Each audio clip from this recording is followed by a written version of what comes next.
The Bermuda Triangle, one of the deadliest places on Earth. A hot zone where ships and airplanes vanish without a trace.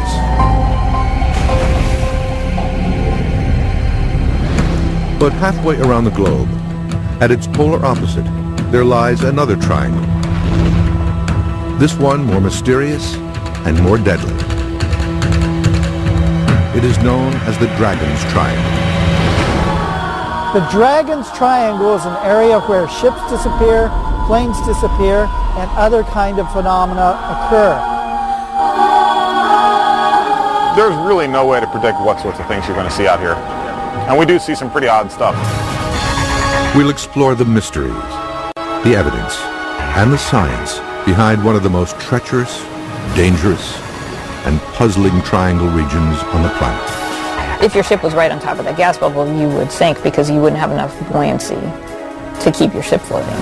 As events involving ships, planes, and submarines continue to terrify passengers and mystify experts, many wonder, what is down there? And what could possibly be next in the Pacific's Bermuda Triangle?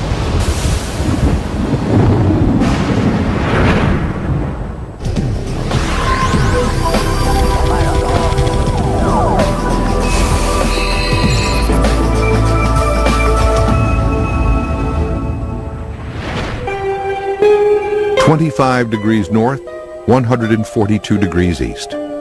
These are the coordinates of the center of one of the most mysterious triangle regions on Earth. For centuries, this area has hosted some of the most bizarre disappearances of ships, airplanes, and loss of life anywhere on the planet. But this is not the Bermuda Triangle. It is a 500,000 square mile area located in the deep waters of the Pacific Ocean. It is known as the Dragon's Triangle. The Devil's Sea, or the Dragon's Triangle, is an area off the southern coast of Japan where supposedly many unexplained shipwrecks have taken place, where planes have disappeared, very similar to the Bermuda Triangle in, of course, a very different part of the world. The Dragon's Triangle is a large area of water off the east coast of Japan, bounded by Japan and Guam, in the Philippine Sea, in which navigators and ships have reported for thousands of years loss of ships, loss of compass readings, and strange objects flying out of the water. Curiously, its counterpoint in the Atlantic, the infamous Bermuda Triangle, lies directly across the globe, along the 35-degree latitude line. Both areas are believed to contain some of the world's deepest waters, much of which remains unexplored to this day. Both the Bermuda Triangle and the Dragon's Sea lie along the same latitude, and both have the same anomaly where geographic north and magnetic north seem to come together, so compass readings are off by 20 degrees. And that's why researchers believe there are so many lost planes and ships in these areas. It is quite interesting to see that they are both at exactly the same location. The boundaries of the Dragon's Triangle are generally believed to stretch from central Japan to Guam to the Mariana Islands. While lesser known to the west than the Bermuda Triangle, unexplained disappearances and strange phenomena occur in this area with a far greater and more alarming frequency. Since World War II, it is believed that over 1,500 vessels and hundreds of military, commercial, and civilian aircraft have disappeared. The Dragon's Triangle has had many more ships disappear than the Bermuda Triangle. And the ships that have disappeared in the Dragon's Triangle have been large ones, military ships, cargo ships. What's so odd about the Dragon's Triangle compared to the Bermuda Triangle is that the Bermuda Triangle has so much more press. Why would that be? The area first gained modern notoriety in 1989 with the publication of Charles Berlitz's The Dragon's Triangle. Berlitz, coincidentally, was the author of the book The Bermuda Triangle, which reopened that mysterious case in 1974. For years, Berlitz studied the reports of ship and aircraft disappearances in this area, along with reports of UFO sightings and other anomalies. According to his research, compasses often fail or give wildly inaccurate readings in the triangle. boats and airplanes report being moved far off course in a matter of seconds. Sightings of ghost ships have been reported for over 100 years. And finally, hundreds of ships, airplanes, and even submarines have, without warning, fallen to the bottom of this extremely deep region.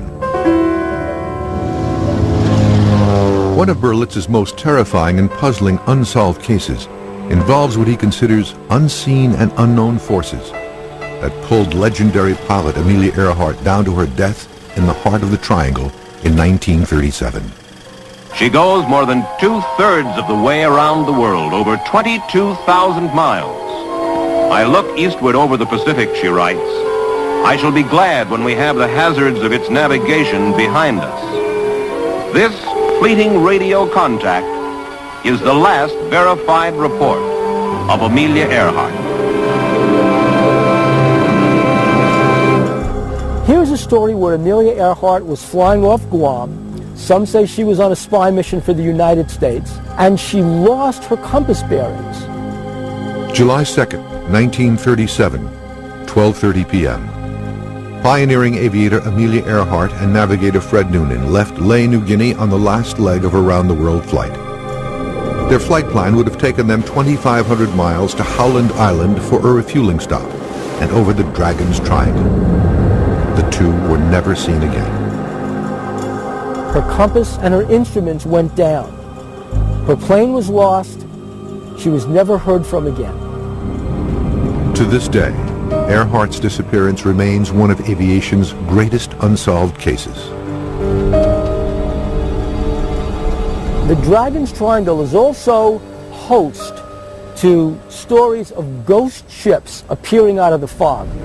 Berlitz associates the Dragon's Triangle with one of the sea's greatest mysteries as well, ghost ships. Large ships floating at sea, completely devoid of people, cargo, and equipment. He claims the region has been fraught with unmanned floating hulks for centuries. In Japanese tradition, these ghost ships are typically malevolent. They want to destroy the living people that they run into.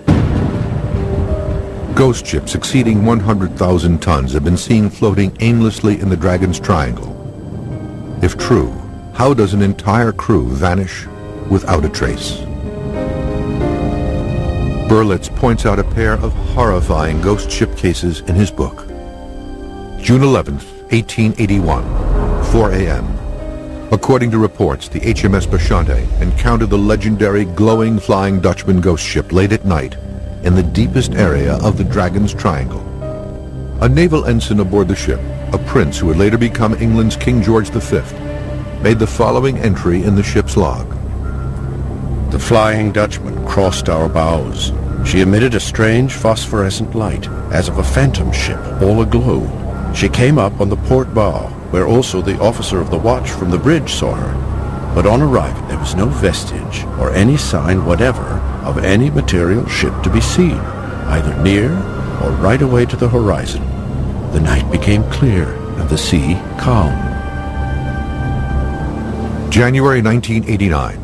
Berlitz says that a Japanese whaling ship skippered by Captain Moro Sagakami came within 50 feet of a small fishing boat that was bobbing erratically in their course one dark, clear night. The captain and several crew members arrived to find a ship completely barren of all crew and cargo, save for the corpse of the captain, still gripping the helm.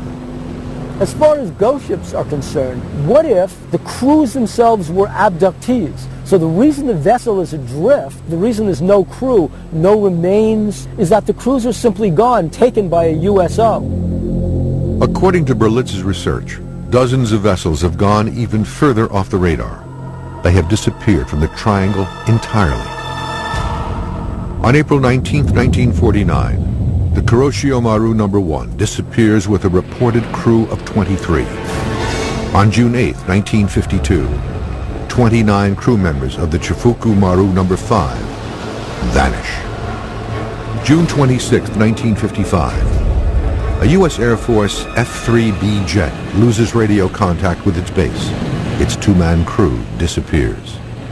March 12, 1957, 8 crewmen aboard a United States Air Force KD-50 tanker transport are reported missing. June 7, 1963. Remains of the Donan Maru are found floating on the ocean surface off Shio Nomizaki. But an event forever etched into triangle lore and Japanese history is the mysterious sinking of the Japanese research vessel Kaiyo Maru No. 5. Kaiyo Maru No. 5 was a Coast Guard ship researching about that area. On September 24, 1952, the Japanese Maritime Safety Agency research vessel Kaiyo Maru No. 5 is in the Dragon's Triangle. She went out to the Dragon's Triangle specifically to find out the cause of all the losses of vessels in that area.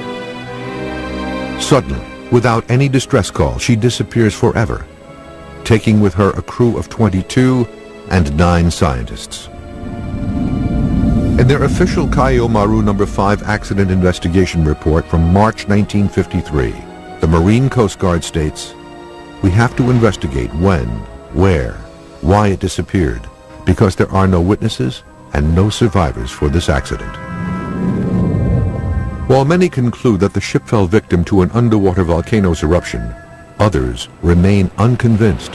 Very ironic that here you have a ship that's going out looking for other ships and it disappears. That oftentimes happens in these mysterious triangles. Because of this event's importance to Japanese maritime history, today in Tokyo there is a shrine dedicated to the memory of those lost in this mysterious sinking. Coming up, commercial and military pilots and captains report frightening shifts of the time-space continuum when navigating through the Dragon's Triangle. He had experienced missing time during the period he saw the UFO.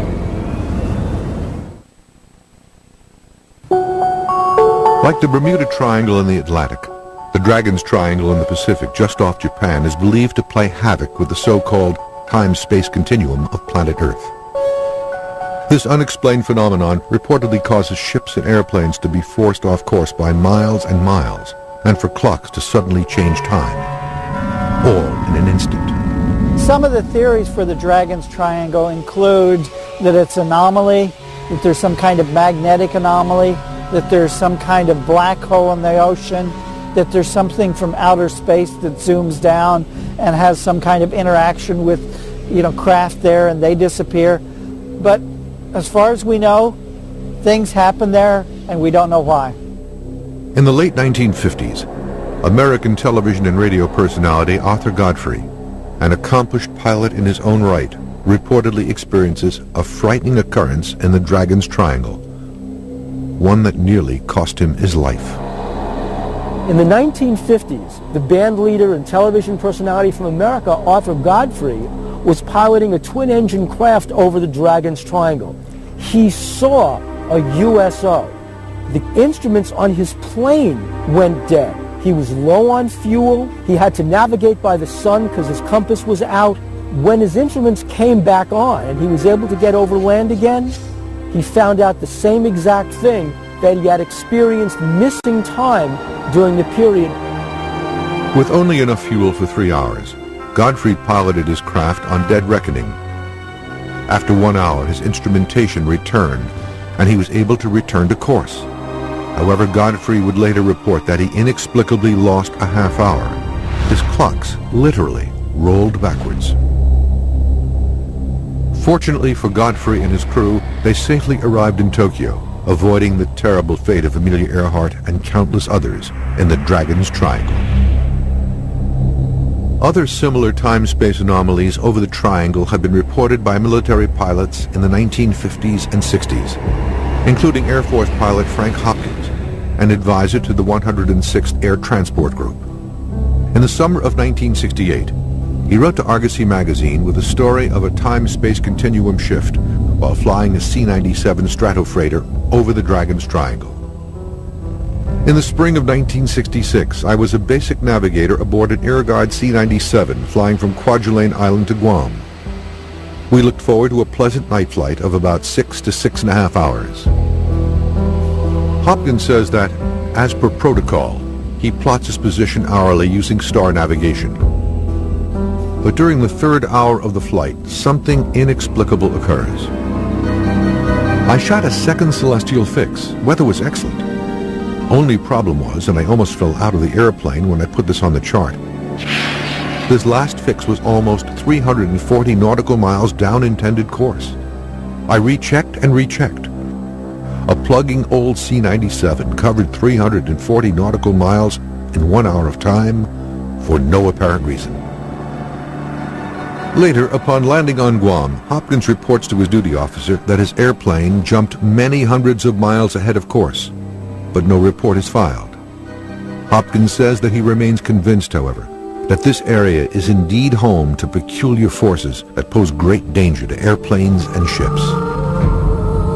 Due to the confluence of these events, experts continue to feel other forces might possibly be at work deep below the triangle. Of all the anomalies in the Dragon's Triangle, none are more mysterious than the vast number of sightings of UFOs. According to Charles Berlitz's Dragon's Triangle, he believes the most notorious cause of deadly events in the area are the specter of UFOs and their underwater counterparts, USOs, unidentified submerged objects. Quote, a number of ships that have disappeared in the Dragon's Triangle have been sunk by USOs.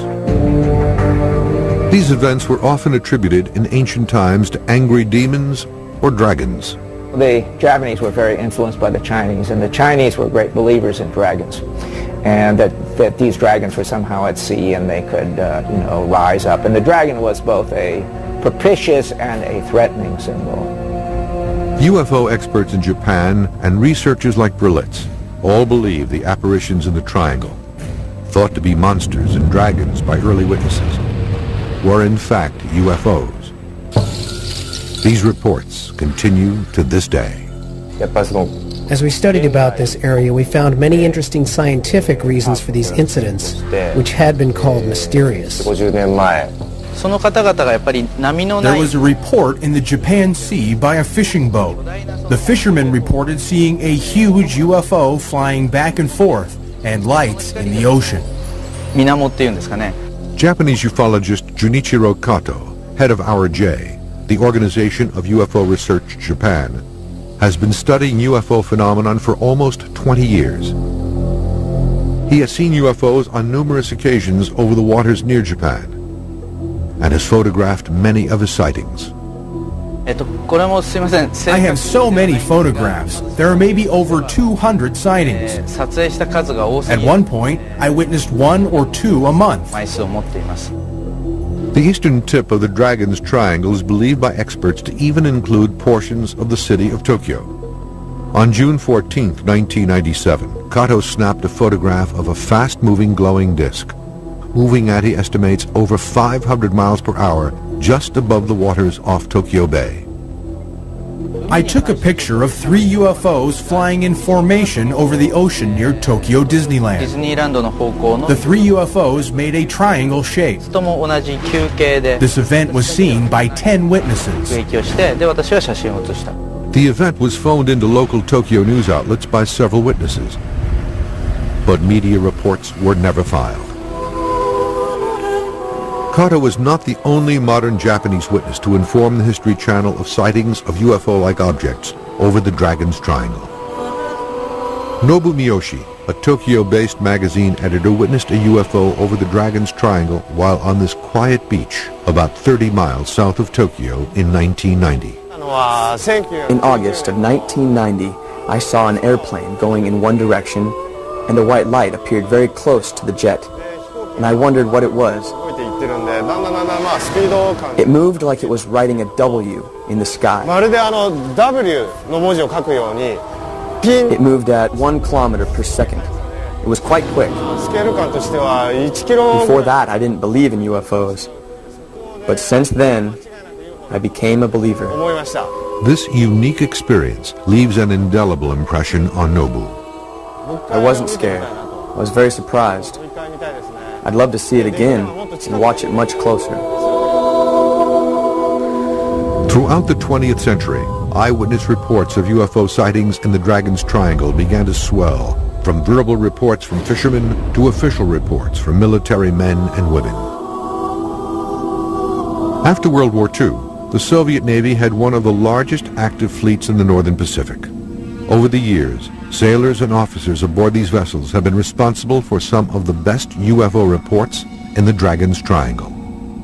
In 1977, the Reconnaissance Division of the Soviet Navy organized a scientific research project to examine the issue of UFOs in the water. I was in charge of this group. At the end of 1977, we gave our large naval vessels instructions on how to observe UFOs. August 18, 1980. According to reports from Moscow-based UFO experts Vladimir Azhaja, the Russian research vessel Vladimir Volbirov moved slowly south through the Dragon's Triangle, around Japan, heading toward Okinawa. Just after midnight, suddenly and without warning, a cylindrical metallic UFO-like object is seen to rise slowly from the sea, hover, then dart away into the sky. The object's ability to hover has caused experts like Azhaja to believe that the craft was not man-made. To this day, the event remains a mystery. 8 months after this Russian event, another significant incident occurs in almost the exact same location.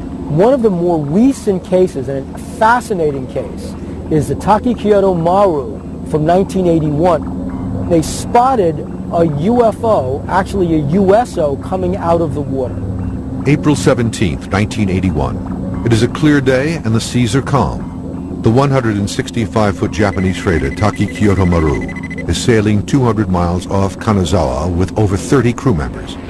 Suddenly, the crew is rocked as shockwaves roll through their ship. The seamen immediately assume they've been hit. April 17th of 1981, a Japanese ship sailing off the coast of Japan in an area that is noted as the Dragon's Triangle encountered a UFO that came out of the sea violently and caused huge waves to buffet the ship. Captain Usuda is at the helm when a bright, saucer-shaped object rises out of the water. The USO is over 50 feet in diameter and hovers silently over the ship. The ship's instruments, the compass, the various dials, the engines, all began to blur as the USO circled around the ship. The captain estimated that the USO circled the ship for about 15 minutes, then plunged back into the water. The waves were so violent, Usuda reports, the ship nearly capsized. Even more fierce turbulence occurs when the USO returns to the water. Here's the intriguing thing. When the instruments came back on, the captain compared the time on the radio to the time on the watches and found out the ship had lost 15 minutes in time. Coming up, a near-miss collision over the Dragon's Triangle almost dooms air passengers, crewmen, and the UFO. Reports of UFOs observing and hovering close to large ships is not new to the Dragon's Triangle. According to Japanese ufologist Junichiro Narasawa, a Japanese government research vessel, Kaiyo Maru, is a ship with an impressive UFO-related history. Launched in 1967, she became the largest ship in the Ministry of Agriculture's fleet, weighing in at over 2,500 tons. The Kaiyo Maru was also considered to be one of the most advanced nautical research ships of her time. On 2 known occasions, in 1984 and 1986, the premier research ship was reportedly tracked by a UFO. These chilling events were witnessed by at least 9 research scientists aboard the ship, including researcher Mikio Noganobu. In December 1984, Mr. Naganobu was in the Falkland Islands at the southern end of South America. One night, he saw 24 UFOs. They were like lights floating in the sky. Then they suddenly went in 3 different directions. The second reported sighting by the Kaiyo Maru occurs 2 years later, in 1986, but this time in the Dragon's Triangle. A huge, cigar-shaped UFO, over 100 feet long, is reported to approach the ship at high speed before diving into the water. According to Mr. Naganobu, he witnessed another event in 1986 in the Japan Sea. A huge, cigar-shaped UFO approached the ship. The only thing they saw was a small red light that kept disappearing. But this time, the UFO was seen on radar. These two extraordinary events were reported in detail in the Japanese edition of Scientific American magazine in September 1988. Scientific American magazine reported about these incidents. In the article, the editor actually described that this event is very important because it's an official report of the government research ship of the Ministry of Agriculture.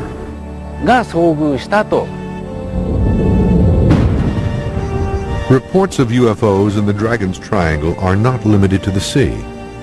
From the Amelia Earhart incident onward, pilots have found the skies above the triangle to be as treacherous as the oceans below.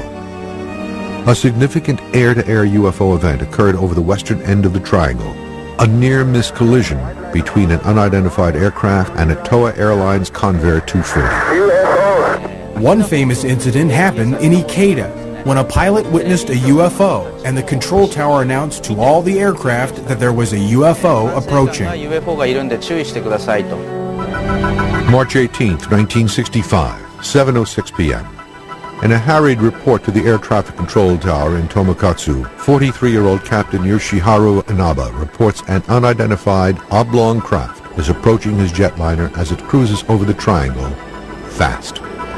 Inaba then makes a 60-degree turn at over 500 miles per hour to avoid collision. The object stops abruptly, then follows alongside the airliner. Captain Inaba reports he's being shadowed by a UFO. He reports the object is 50 feet in length and radiates a greenish light. Several witnesses observe the situation from the ground. Meanwhile, a Piper Apache registered to Tokyo Airlines hears Captain Inaba's frantic transmissions. At 10:07 Universal Time, he sees the same UFO at 7,200 feet, heading east to Osaka and toward the Dragon's Triangle. Air traffic controller Akira Taguchi was at his post when Captain Inaba radios his report. He later confirms the object was seen over the mountains near Hiroshima and near the island of Shikoku. The same day, at roughly the same time, engineers who worked in the mountains near Hiroshima said they had seen something which had been a flying saucer. These are the facts. Nobody knows what this object really was. The Dragon's Triangle has been known for thousands of years.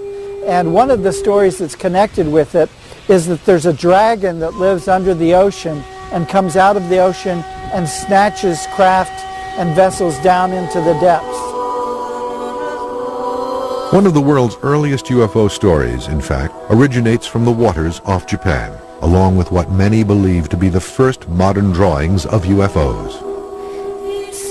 The legend of the Utsuro Bune, a mysterious alien woman who arrives from the bottom of the Pacific in a round, craft-like vessel, goes back centuries.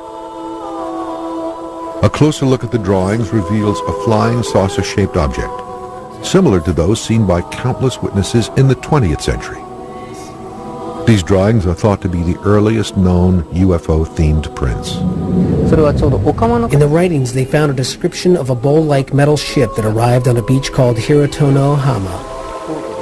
The witnesses approached and looked inside. There was a woman with smooth, light clothes. On the ship, there were letters that had never been seen before. They described what could have been a UFO in ancient Japan. There were no round ships in Japan at that time, so they believed it was a UFO. Most interesting part of the shapes of the Utsuro Bune. It is very similar to the modern UFOs. So my first interest is why the people can imagine this kind of shape 200 years ago. Kazuo Tanaka, a professor at Gifu University in Tokyo, reopened the Utsuro Bune legend in 1997. His investigation led him to ask if the mysterious woman who came out of the waters of the Pacific so long ago was really part of, quote, a close encounter of the third kind. I investigated the old ship in the Edo period, 200 years, intensively, but I could not find that any ships that is similar to these spherical shapes. which is similar to the Utsurobune. So it is very, very, I think, strange shape. Beginning in the early 1800s, Japan suddenly sees a bounty of Utsurobune drawings, all by different artists in different parts of the country, each one telling the exact same story of a mysterious woman emerging from an eerily similar saucer-shaped craft. The Utsurobune folklore is very famous in Japan, and had it done in many places in Japan. I could find 5 pictures. It is a little bit strange. So why people made so many drawings concerning the Utsurobune? It is a mystery.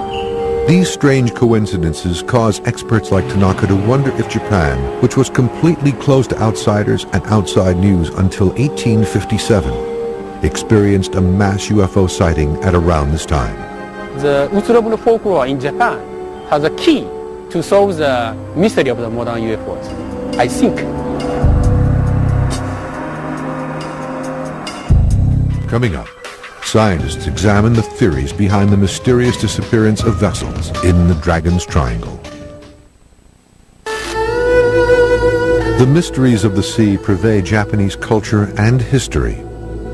Stories and legends surrounding UFO activity in the Dragon's Triangle have been around for centuries. On September 24th, 1235, strange celestial lights are seen to move and hover above General Yoritsumi's army encampment in Kyoto, which terrified the troops.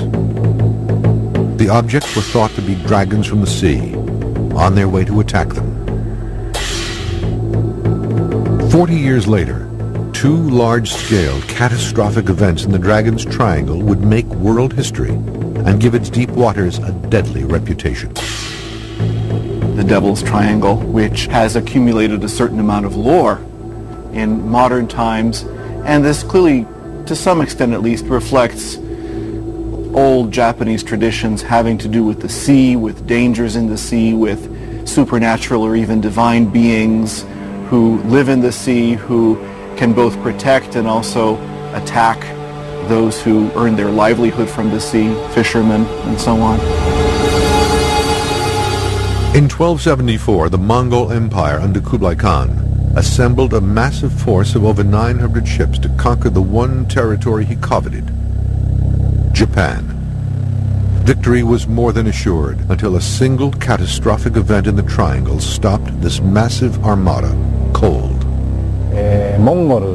Mongolia was governing maybe half of Europe and all over Asia, and they tried to invade Japan as well. A typhoon came and all of the ships were sunk, and they couldn't reach Japan. And they brought about 40,000 troops in 1274 to Japan. More than half of that fleet was sunk in this storm, and so the Mongols' first invasion ended up as a major disaster. You know, some 20,000 Mongols were killed in that instance or lost their lives. Khan made another, more massive attack on Japan in 1281. This time he brought 140,000 men and 3,000 ships. The second invasion had similar disastrous results. An estimated 70,000 Mongol troops were destroyed, along with the majority of the ships. The second great effort to invade Japan was once again defeated by the arrival of a propitious wind, as the Japanese like to call it. And this created the notion of the divine wind. At the time of the Mongolian invasion, it is believed that the wind saved Japan. Experts and historians alike still question if events in this anomalous zone are the work of divine winds of benevolent gods, strange meteorological occurrences, or possibly something else. The fact that nature intervened on 2 separate occasions, I don't know, it did put a little bit of folklore into Japanese history as far as heavenly intervention protecting Japan. As Japan was all but closed to outsiders over much of its history, experts fear that a great reserve of UFO research into the Triangle is forever lost. It was not until the late 19th century that reports became more frequent. The American official whose work helped open Japan's door to the West was personally involved in a mystery involving possible UFOs in the Dragon's Triangle. July 8, 1853, 4 a.m. Commodore Matthew C. Perry is off the coast of Ulaga in Tokyo Bay. Suddenly, an unusual object emerges from the sky. Perry recorded this encounter in his log. During the watch from midnight to 4 a.m., a very remarkable meteor was seen. It made its appearance in the south and west and illuminated the whole atmosphere. The spars, sails, and hulls of the ships in company, as well as our own, reflected its glare as distinctly as though a blue light were burning from each at the same time. From the south and west, about 15 degrees above the horizon, it pursued a northeasterly course in a direct line for a long distance, when it fell gradually toward the sea and disappeared. What follows is a vivid description of something which does not resemble a meteor, something far more ominous. Its shape was that of a large blue sphere with a red wedge-shaped tail, which, it could be easily observed, was formed of ignited particles and resembled the sparks of a rocket as they appear upon explosion. UFO researchers in Japan are convinced that Commodore Perry, during one of the most important voyages west by an American, witnessed a UFO in the heart of the Dragon's Triangle. There was a report of sightings of a UFO when the American leadership approached the Japanese government to open commerce. While his ship was floating at the Uraga, Perry wrote the report in his navigation diary.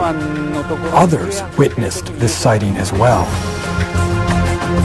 Perry continued to search for clues and answers, but died 5 years later in 1858, without further insight into the events of that night. Coming up, scientists at the world's largest wave tank at Tokyo University recreate some of the most dramatic events seen in the Dragon's Triangle.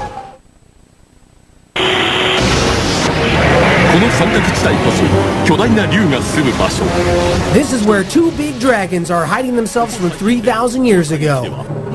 This area is called the Devil's Sea, and many ships have disappeared without good reason. Let's find out the biggest and strongest mystery of the 20th century, the Dragon's Triangle. What we have seen is that in Japan and in the Ring of Fire, that before and after increased seismic activity or increased volcanic activity, there'll be a lot of sightings of these UFOs.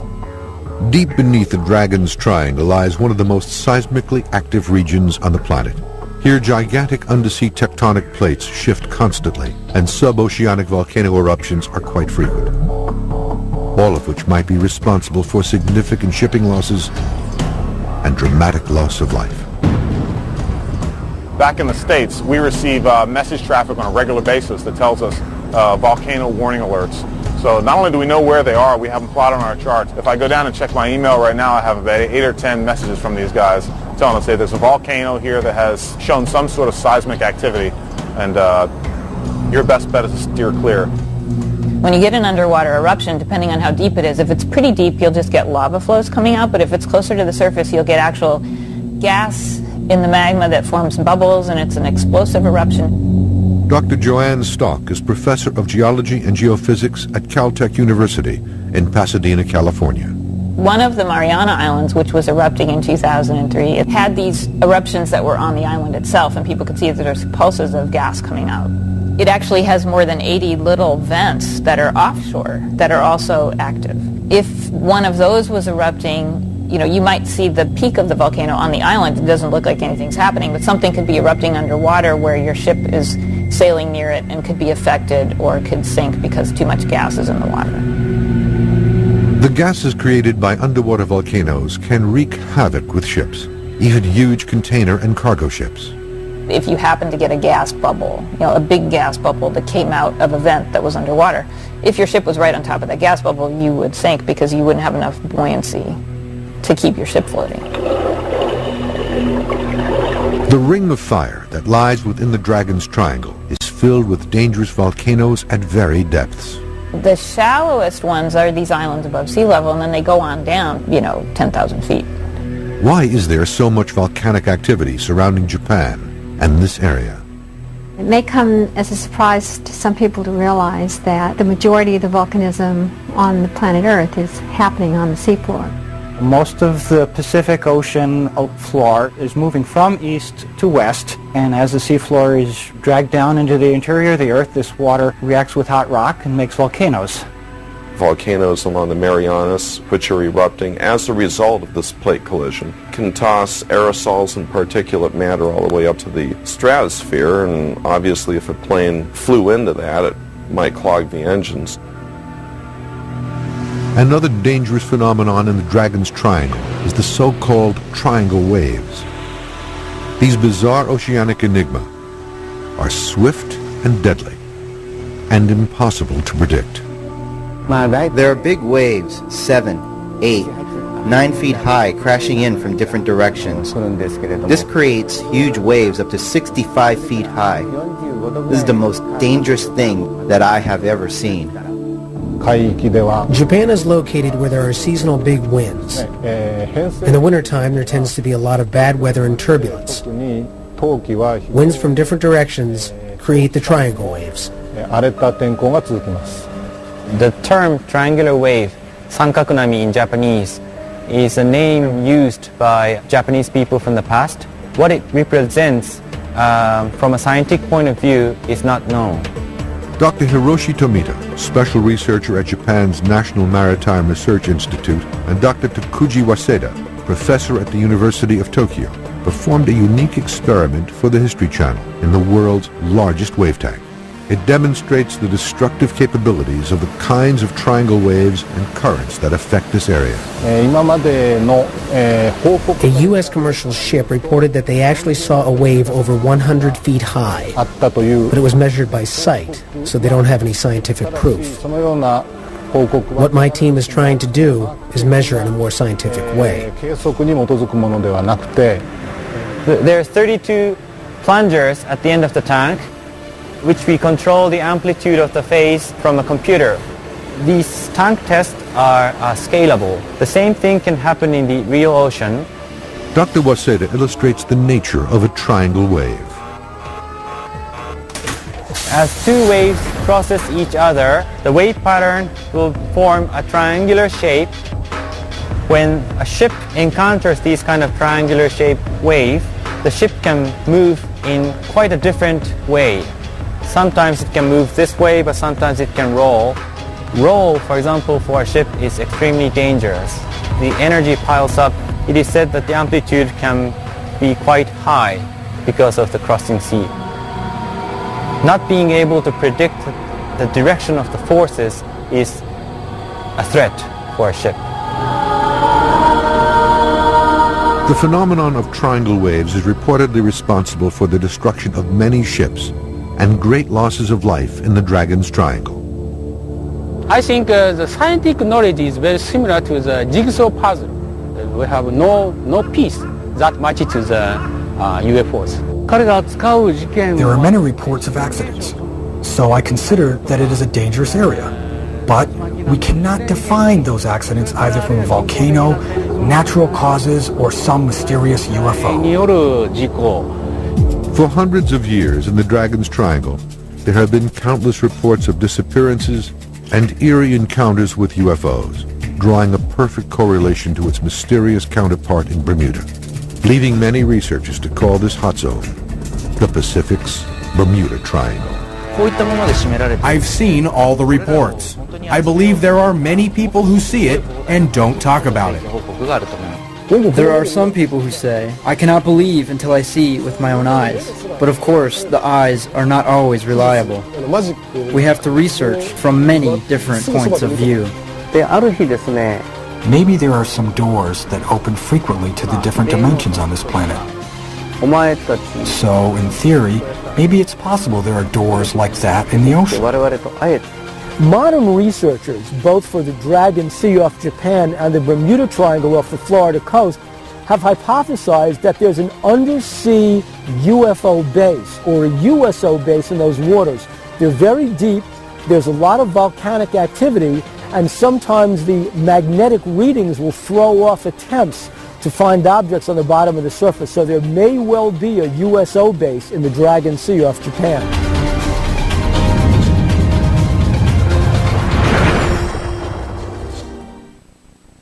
Having the same name as a famous vampire can give you a bad reputation.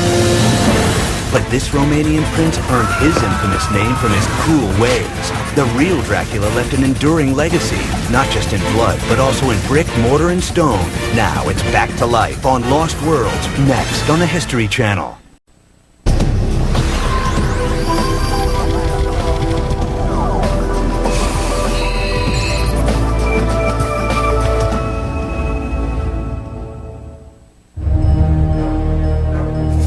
They are mysterious stories that have captured the imaginations of UFO believers and sparked covert government investigations. It was a gigantic object 300 meters in diameter. It made very strange aerial maneuvers. But these are not celebrated American paranormal incidents. These UFO episodes took place in a country for years shrouded in secrecy. Behind the scenes, the Russian government, the Russian military take this phenomena very seriously. They've been lying directly to their own people.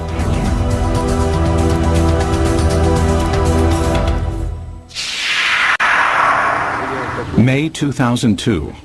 In a remote area 100 miles outside of Moscow, an investigative team from Kosmoboysk, a group that studies UFO sightings, searches for signs of UFO activity. We are going to enter the forest. This is the place pointed out by local people to be the destination of different types of UFOs. Soviet ufologists have been active since the 1960s. They claim that for decades, thousands of citizens have witnessed the appearance of unexplainable objects in the skies over Mother Russia.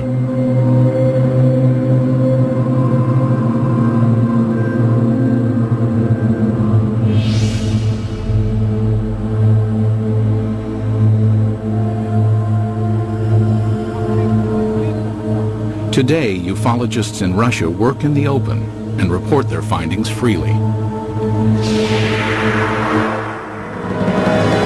This was not always the case. Before the policy of Glasnost was introduced in 1985, independent investigations of UFOs in the former Soviet Union were conducted in a climate of secrecy and fear.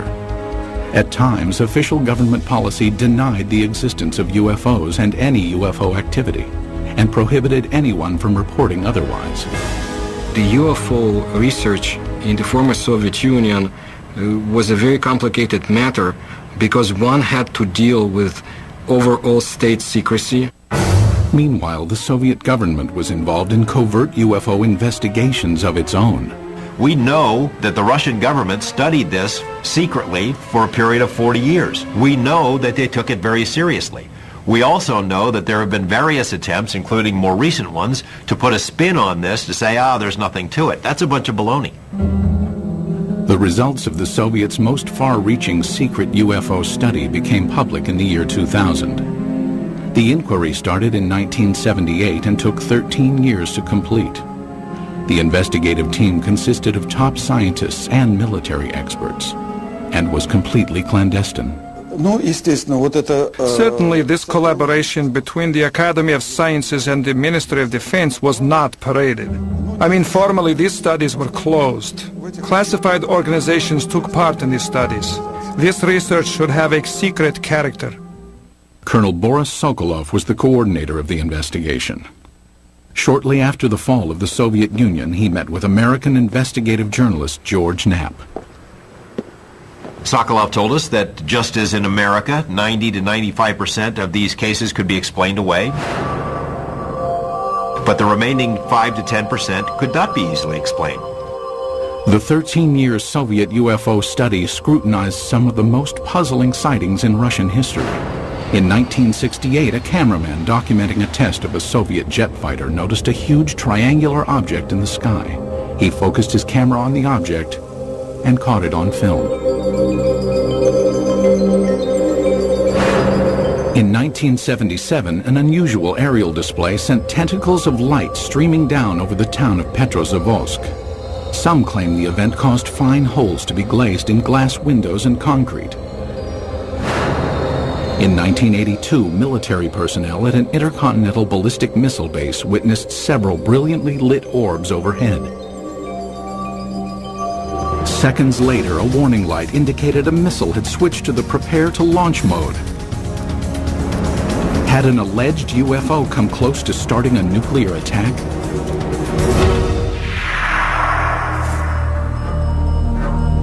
UFO sightings over Russia are not limited to the recent past. Reports of peculiar-looking airborne objects date back centuries. However, no formal investigations were undertaken until the early 20th century, when an event of epic proportions demanded analysis.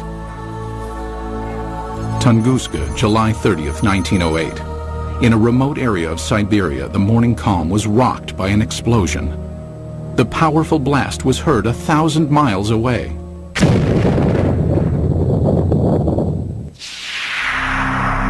There was an enormous fireball blast, something on the order of 15 megatons of equivalent energy, which is roughly 1,000 times that of the Hiroshima blast at the end of the Second World War. This was an extraordinary event. Because of the remoteness of the Tunguska region, it was almost 20 years before any government researchers visited the site. The first expedition to reach Tunguska was headed by Russian mineralogist Leonid Kulik.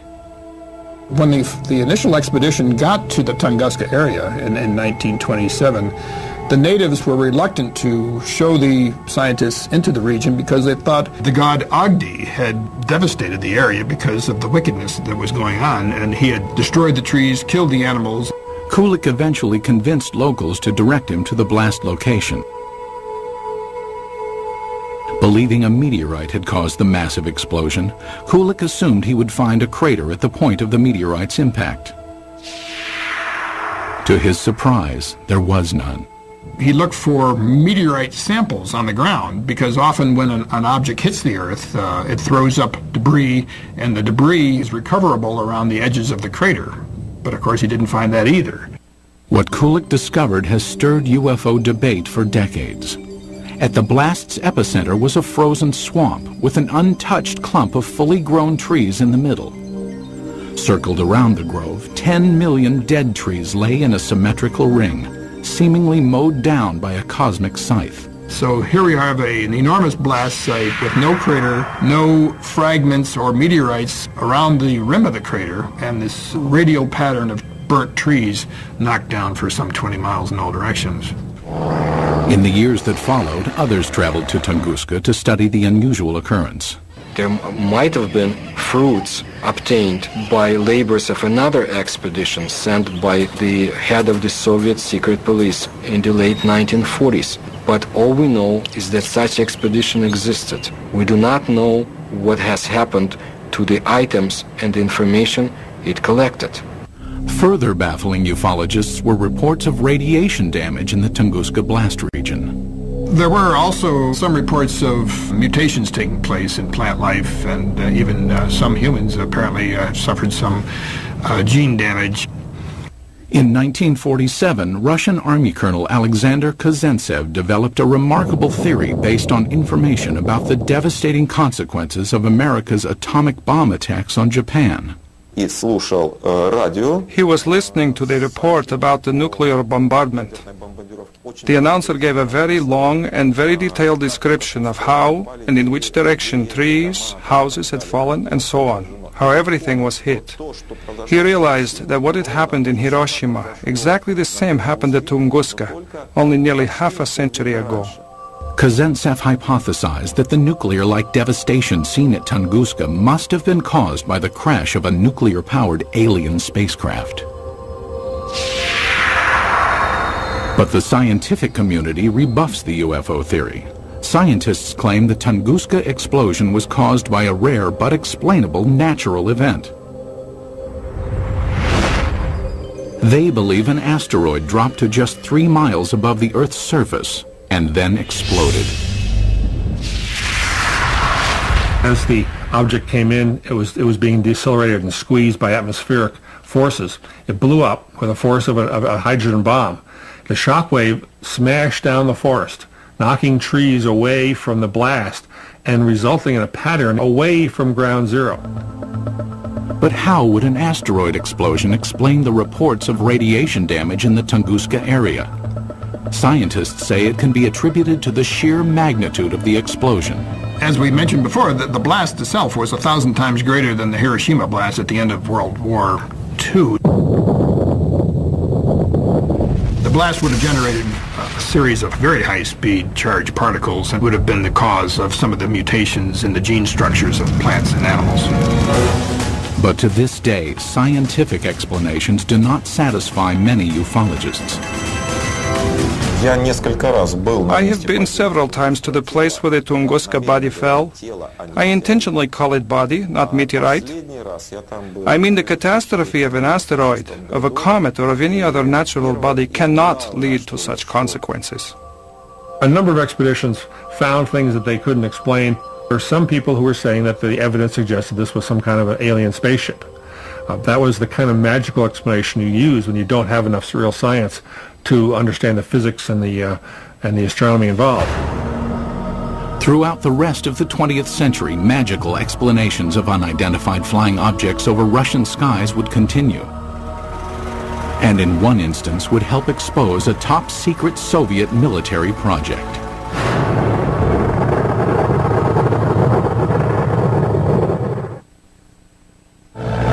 It was 1948. World War II was over, but the Cold War was just beginning. Soviet leader Joseph Stalin had initiated the Berlin blockade and directed his scientists to develop a nuclear weapon to rival that of the United States. It was during this period that some claim Stalin grew concerned about UFOs. It is said his interest stemmed from reports of a 1947 UFO incident in Roswell, New Mexico. New Mexico in 1947 would have been a hotbed of Soviet espionage because we had all kinds of stuff there. The 509th Bomber Wing, the only atomic bomber wing group. Purportedly, Stalin ordered Sergei Korolev, the founder of the Russian space program, to analyze information about the supposed Roswell crash and report his findings. Mr. Korolev came up with an answer. Yes, UFOs exist. No, they present no immediate threat. And after evaluating the information, all that the Russians had acquired on Roswell and on UFOs, Korolev concluded UFOs are real. They appear to be intelligently controlled. That's what he told Stalin, and Stalin in turn said, that's what my other people have concluded as well. While concrete proof of the conversation does not exist, several Soviet scientific agencies did begin investigating UFOs in the ensuing years. Stalin, after getting this information about Roswell and UFOs in general, did the same thing basically that the American government had been doing. He condemns UFOs in public and then conducts secret tests behind the scenes. He had all sorts of high-level scientists who would research the problem for him and then report to military officials, all behind the scenes. Also hidden from public view were UFO reports culled from Soviet Air Force pilots. Between the mid-1950s and mid-1960s, pilots reported approximately 15,000 UFO sightings. It is very difficult to find a pilot who has been flying for many years and has never seen a UFO. Most of these sightings can be easily explained.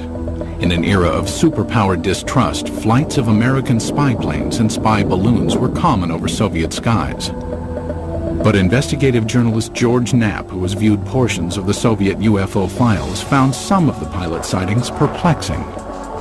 There were 40 instances where Russian warplanes were sent after UFOs. This is not temperature inversion, this is not a weather balloon, this is not swamp gas, these are craft floating around in the airspace of Russia, and they sent warplanes to go chase them. While pilots continued to report strange objects in the sky, none could offer tangible evidence to support their claims. But in 1968, over the skies of Riga, Latvia, an alleged UFO sighting was caught on film. As a Soviet propaganda film crew documented a test flight of a fighter interceptor jet, the pilot noticed an unusual object high in the sky.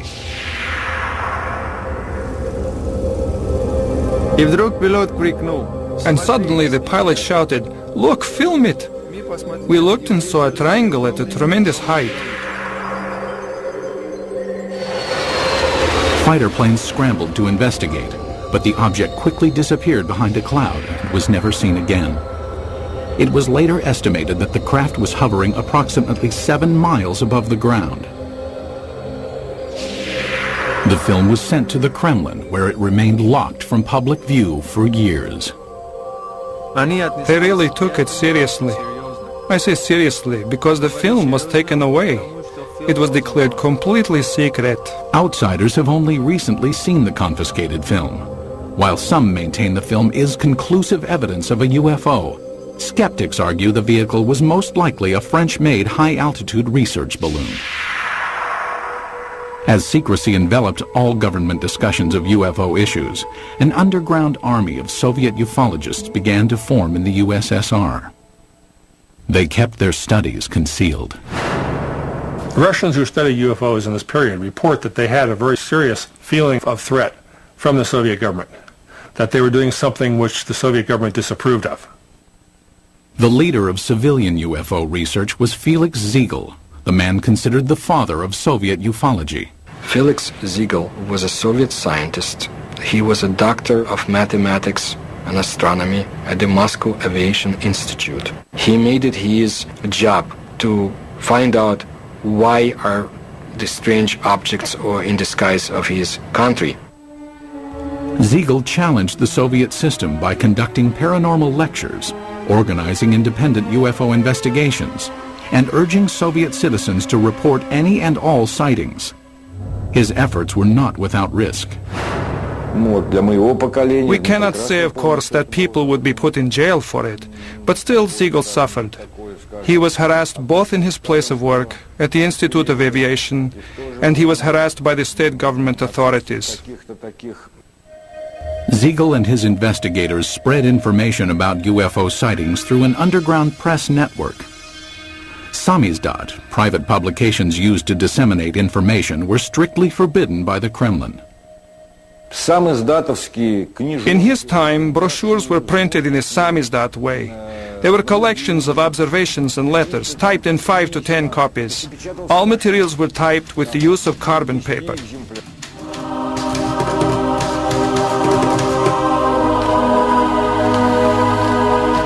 Samizdat papers were distributed by trustworthy messengers who secretly carried the copies from one person to the next. UFO information circulated in this covert manner until 1967, when suddenly it seemed as if ufologists were given a reprieve from government censure. Today it appears this respite was a smokescreen, part of an intricate government deception. The complex ruse began in 1967 when citizens reported multiple sightings of crescent-shaped UFOs over the skies of the Ukraine and the lower Volga Valley. It was also seen as far south as the Caucasus Mountains, where many astronomers in observatories in the Caucasus Mountains would see these objects flying horizontally from west to east, crescent-shaped, heading toward the east. For reasons unknown at the time, the government allowed press coverage and independent study of the sightings. Felix Ziegel was granted permission to form a government-sanctioned investigative committee made up of over 200 scientific and military experts.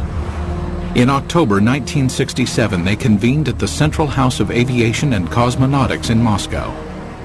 Their goal? Determine the cause of the mass sightings. On television and in newspapers, Ziegel's committee appealed to Soviet citizens to report information on UFOs. For the first time in Soviet history, UFOs seemed to be an open topic. It was like a breath of fresh air. Freedom of discussion about a forbidden subject was permitted to the Soviet citizens, and this was something unheard of. And alas, it did not last long. Within a few months of Ziegel's televised appeal, the steel jaws of Soviet censorship clamped down. Reporting of UFOs was once again off limits. The subject was dropped from the controlled media, and Ziegel's committee was ordered to disband. The committee was to encourage people to report.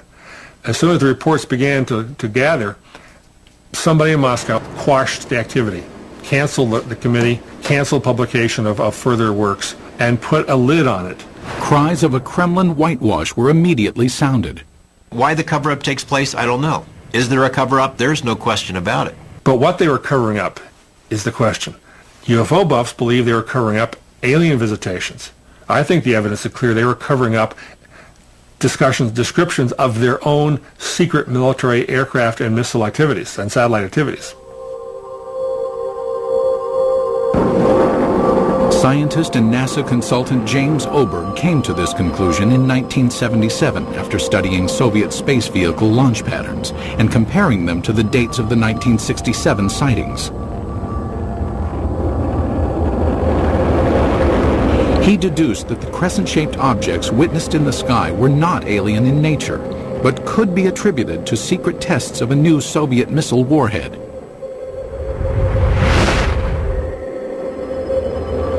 People in the area saw the rockets, especially at night, saw the streamers, the contrails in the sky, even heard the rockets. They were told by the government that there was nothing there, that it was not anything ours. It became a UFO phenomenon. Later dubbed by the Pentagon as a fractional orbital bombardment system, the Soviets had good reason to keep the tests secret.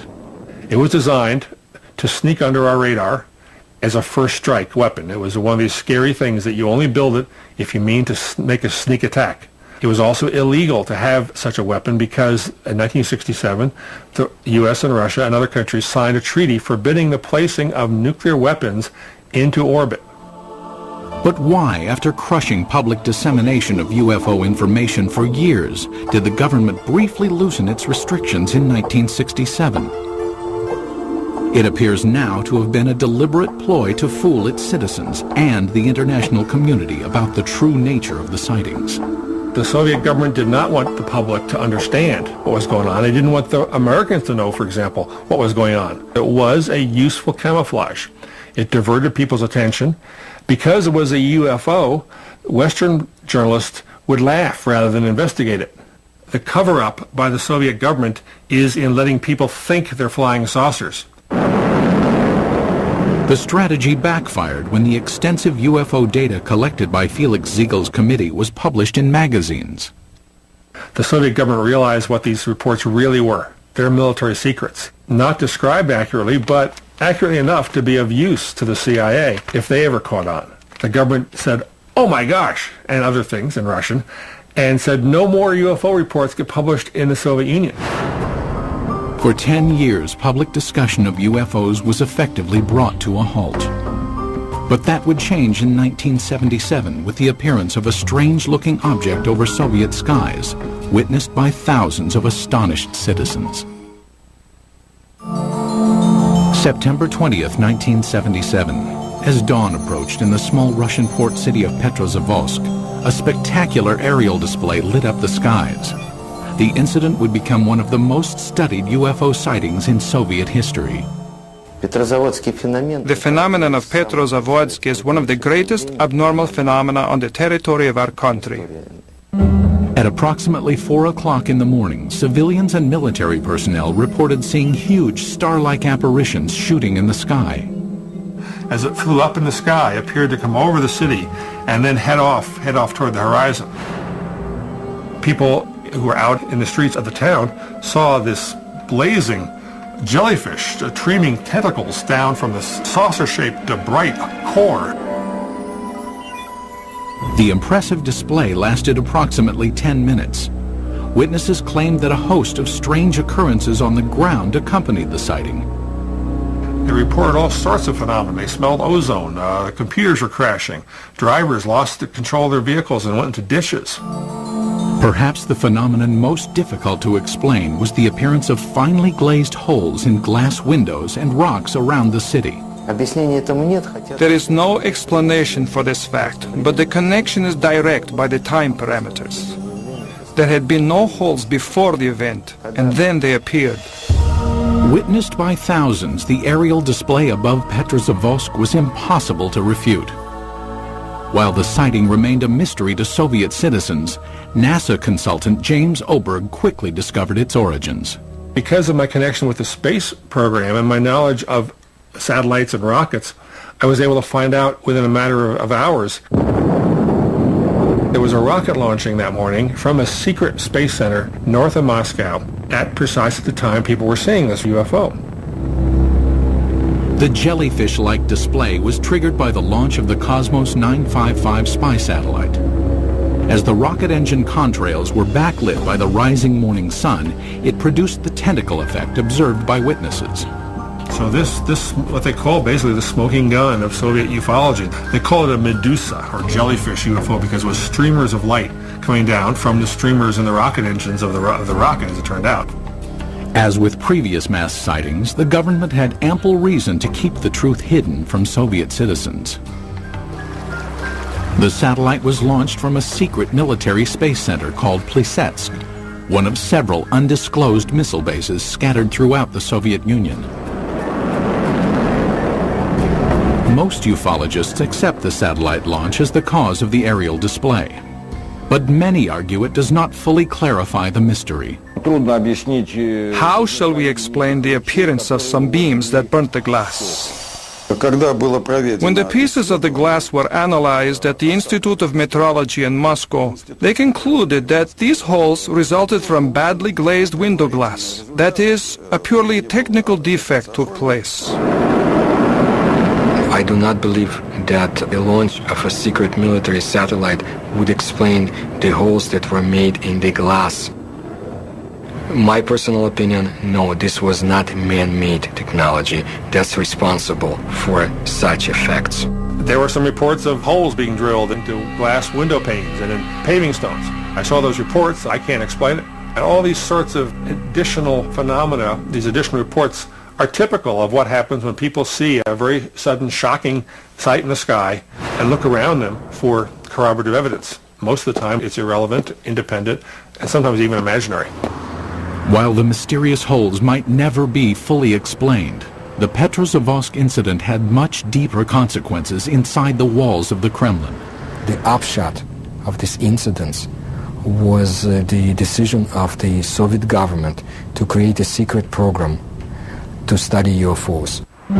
In the weeks following the Petrozavodsk sighting, the Soviet Academy of Sciences received inquiries from several European nations concerned about the nature of the event.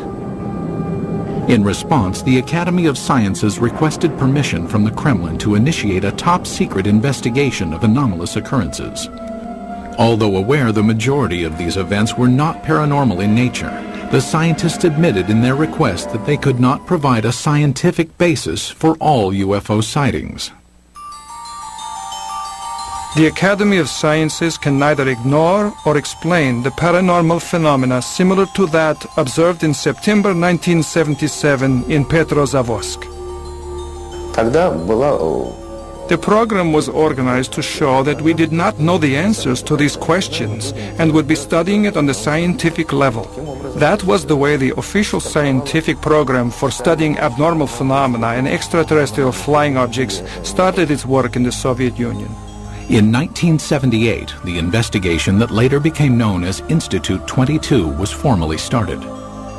The study lasted 13 years and was completely concealed from public view. But why did the Soviet government spend time and money to investigate a phenomenon it already knew the origins of? There's really no surprise that the Soviet military, even if they understood the nature of most of these reports, would still investigate them. The Soviets traditionally spied on themselves as severely as they spied on the West. If they already knew that these are missile tests, why do they have to have a nationwide study behind the scenes? I mean, it's not like the results of the study were ever going to be published anywhere. It was a secret. So it makes no sense. While the rationale for the beginnings of the study is still debated, there is no doubt the scope of the investigation was far-reaching. The Institute 22 inquiry was conducted jointly between the Soviet Academy of Sciences and the Ministry of Defense. It was very useful for the Academy of Sciences to collaborate and to carry out studies together with the Ministry of Defense, because naturally it was much easier for the Ministry of Defense to get the information we had no access to. The armed forces were ordered to study what, if any, influence possible UFOs might have on the proper functioning of technical military equipment. In addition, hundreds of thousands of sailors, soldiers, and pilots were recruited to watch for and report on UFOs. No one was told why the reports were being taken. The Ministry of Defense has an enormous observance potential. First, military units are located all over the country. Second, unlike civil organizations, an order from the Minister of Defense is sufficient for making a potential viewer of each military man, and this was done. Every single unit in the vast Soviet military empire had to comply with this study. That is, any UFO, any anomalous object, any ball of light, any strange thing in the sky whatsoever had to be fully investigated. Scientists were directed to investigate the physical nature of alleged paranormal phenomenon. The data collected by the military and scientists was analyzed in a lab located in a nondescript building in a suburb of Moscow. The personnel of the laboratory were not numerous. Not more than 10 people, and this number was never exceeded. But the specialists from almost all the scientific areas worked there, from a physician to specialists in radioelectronics, meteorology, and astrogeophysics. Practically all the specialists were represented there. It was done in order to study all possible aspects of UFOs.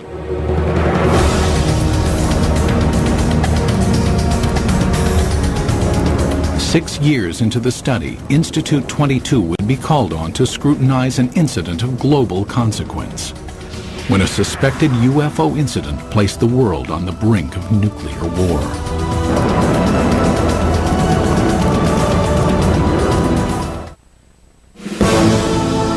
The early 1980s were a time of tense relations between the Soviet Union and the West. The era of détente had ended, and the Russian landscape was studded with intercontinental ballistic missile silos. Each contained nuclear weapons aimed westward. It was at one of these silos that a reported UFO incident caused a nuclear scare. Today, this ICBM silo in the Ukraine is deserted, dismantled in compliance with a nuclear arms reduction treaty between the U.S. and USSR. But at this silo in 1982, something went terribly wrong.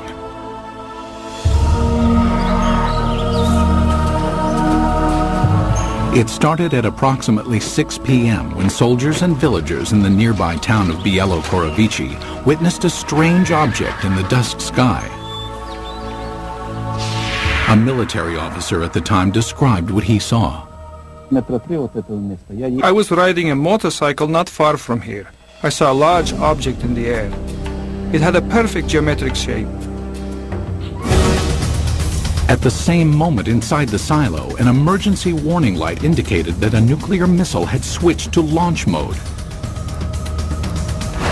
The most telling testimony comes from the communications officer who said that somehow something entered the correct code. But Moscow had not ordered a launch, nor had any personnel in the bunker touched the control panel. For 15 agonizing seconds, technicians frantically scrambled to stop the launch. Then, without explanation, the launch sequence was aborted. They were ready for launch. The UFO, poof, goes away. Poof, the command control module goes back to normal.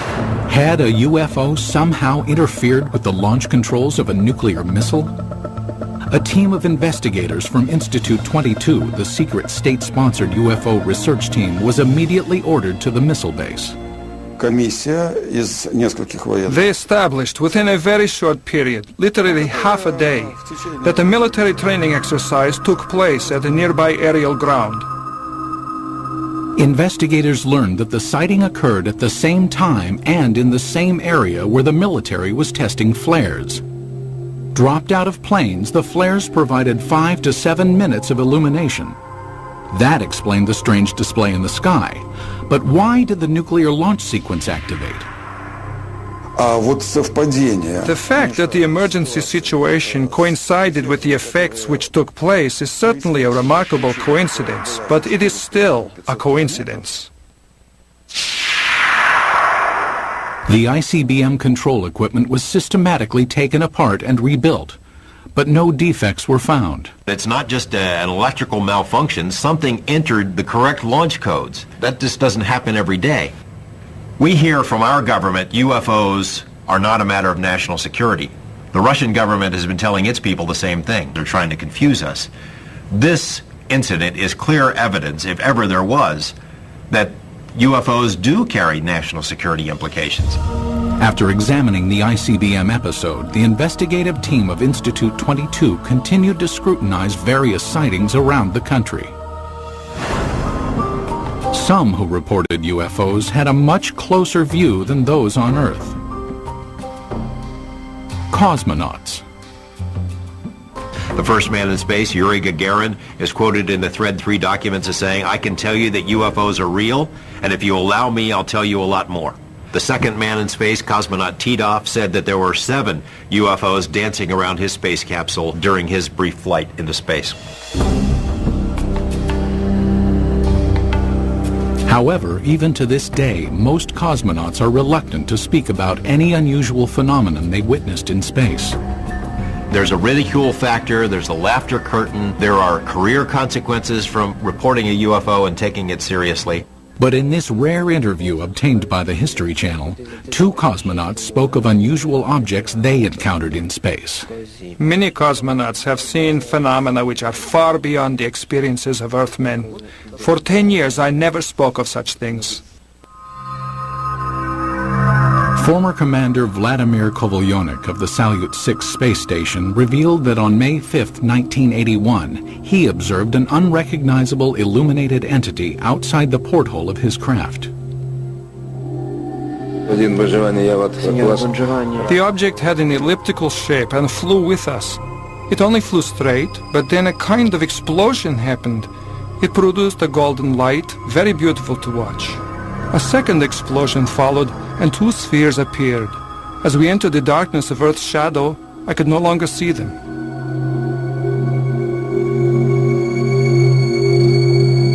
On a Mir mission in 1991, cosmonaut Musa Manarov managed to videotape an anomalous object during a routine docking procedure. I was looking out the biggest window. It was directly in front of me. I am familiar with the construction of all spaceships, but this was different. There is ongoing debate about sightings of unidentified objects by cosmonauts and American astronauts alike. Skeptics insist there is enough debris left in orbit to constitute a plethora of unusual sightings.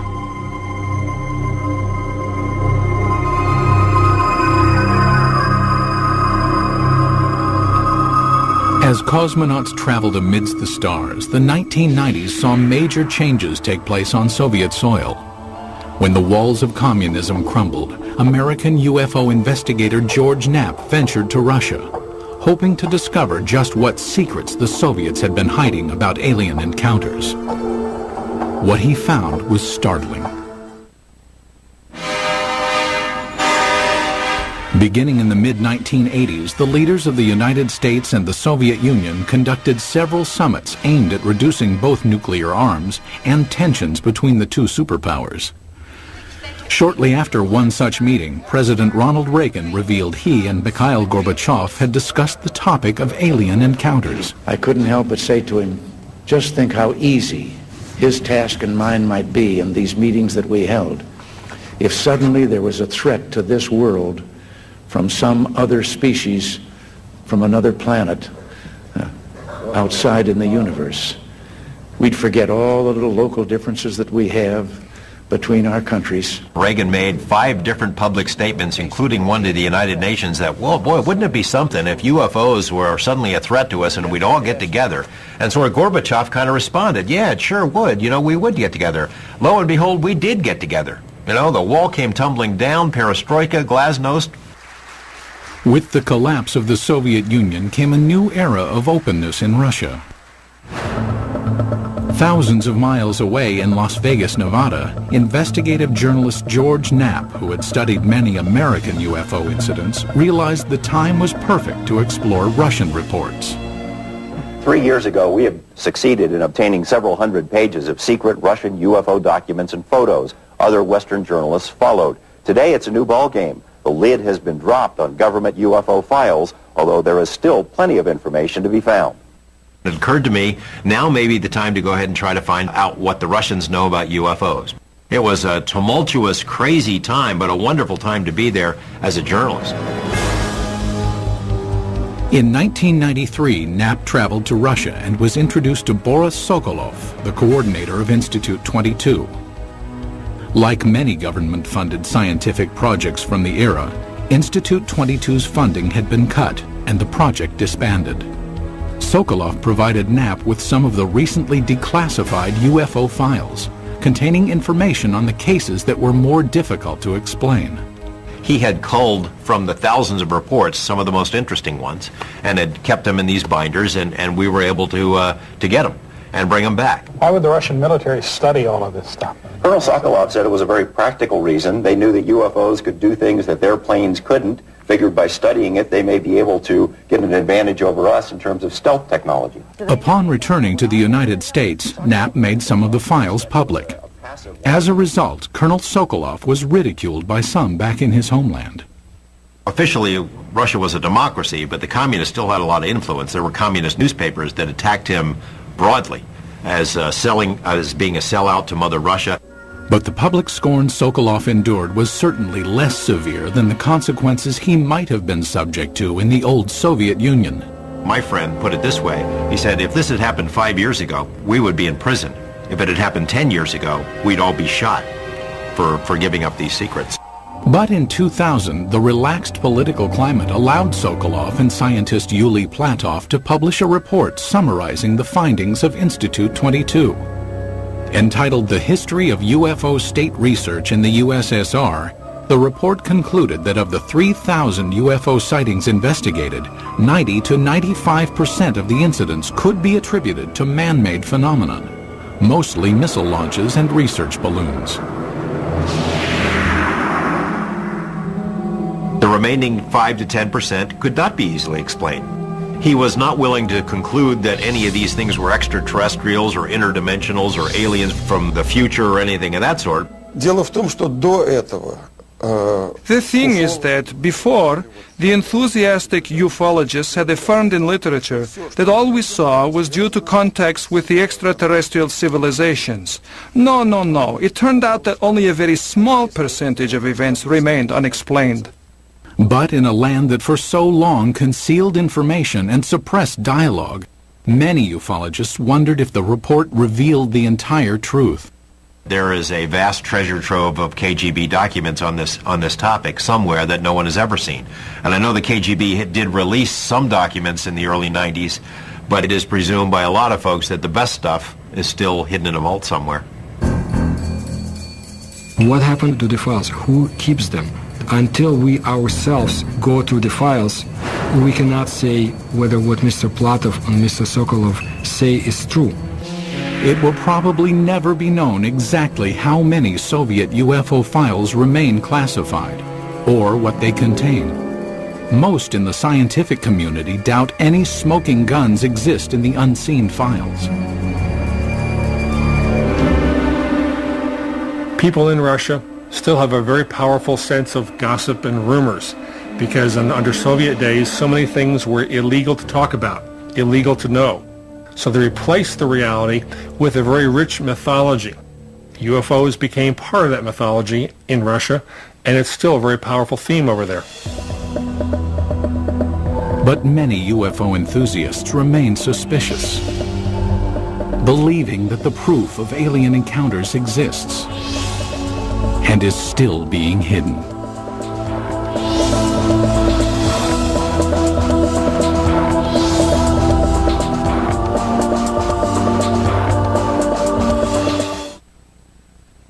Looks like your everyday move for this team of mega movers. That is, until a massive hurricane threatens to foil the whole plan. Can this sacred structure withstand the forces of nature? It's not going to be a cakewalk. It's a race against time on Mega Movers. America Moves, tomorrow at 10 on the History Channel.